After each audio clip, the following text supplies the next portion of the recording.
All right, ladies and gentlemen, boys and girls, welcome back. It is me, Dave, the Real Music Observer, observing real music in real time for real people, just like you, right there, and me here. Okay, all right. Hypothetical. Say Lindsey Buckingham quit Fleetwood Mac and he didn't get fired. Let's just say he quit. All right, what's Fleetwood Mac's goal at this point? I would say don't replace Lindsey Buckingham with anybody. Okay? Wait, Dave, what do you mean? All right, find a guitarist who can play the guitar parts. There's like two guys back there as it is who are playing guitar, the hired guns. And by the way, they're allowed to kind of be in different publications and talk about working with Fleetwood Mac and so forth, which is weird. I think, if you're Azoff or somebody promoting this, you don't want to make a hired gun the focus. The same thing happens in Journey with this guy, Travis Thibodeau, who's like an extra keyboard player who's back there. Is he in the band? Does he come out and bow with everybody? No, he actually doesn't. I don't know if those other guys do as well with Fleetwood Mac. But, okay, don't replace Lindsey with anybody. All right, just don't replace him. And avoid his catalog, and everybody's happy. Everybody's happy.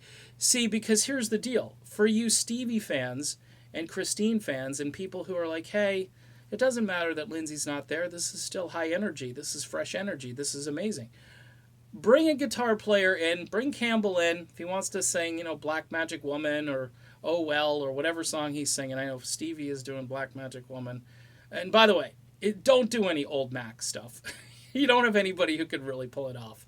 Okay, and it doesn't. Nobody's going to a current Fleetwood Mac concert to hear "Oh Well" or "Black Magic Woman" or anything off the old Fleetwood Mac stuff, the Peter Green era, as some people like to call it. Okay, it's just not relevant to the audience that's going to see it. Nobody's signing up to hear old Fleetwood Mac, so you can just forget about that. You shouldn't have put the tour out there like this. Like this is going to be some kind of a heritage tour where we visit old Fleetwood Mac music. All right, so get rid of that idea and get rid of replacing Lindsey Buckingham. Now you have a ton of material to work with. You can bring in Stevie Nicks solo material, and I'm serious because here's the reasoning. Because this is kind of Stevie Nicks and Friends anyway. All right, so bring in some Stevie solo material. At least Stevie's singing the songs and Lindsey is left out of it. All right? Because when you bring Finn up there to sing Lindsey songs, it's a sacrilege because he sounds nothing like him. All right? And it's just like, no. This guy here, he's still alive. He's still viable. He's out there touring. He's performing. He's dynamic. And you've got this guy who's kind of a wet noodle. And please don't tell me about casual chemistry. I'm not expecting Neil Finn to be a charismatic leader of this group. Because that's not his MO. That's not what he's been. Okay? Check out Crowded House videos or Split Ends videos. This is Mr. Mild-mannered, down under guy. Okay? He's not one of those crazy manic Harrison Ford type characters like Lindsey Buckingham. It's just the way things are. So, and then obviously maybe Christine McVie. She's got one really very remarkable solo album. Maybe you play a couple of tracks, give her a couple more tracks. Although she's very worn out there. I don't know how she's keeping it together.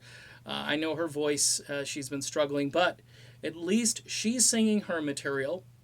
Stevie is getting to sing the stuff that she did with Mac, and then you bring in, some solo material and call it a Fleetwood Mac show.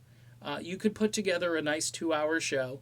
You take out Mick Fleetwood's annoying drum solo, and some people say, oh, I like that solo so much. Yeah, I would take the solo out unless you're just wanting to sell T-shirts, which I get it, but at some point you got to think to yourself, we can put together a 2-hour musical show that's not like for the ADD disadvantaged. You know what I mean? We're just going to play music, and then I'll leave you guys alone. All right? If you quit with the Lindsey songs and focus on the Stevie material, bring in some solo material from both her and Christine McVie, put together a nice 2-hour show where it's just one great hit song after another, people might forget about Lindsey, at least in that sense, even though he's going to be out there and his presence is still going to be in this band no matter what these guys try to do. But from an argumentative standpoint, I could stand back and say, hey, at least they're not, doing damage to his reputation, because they kind of are. All right, they really are. They're kind of tarnishing his legacy by performing his songs without him. All right, that's my take. I'll be back soon. See you then.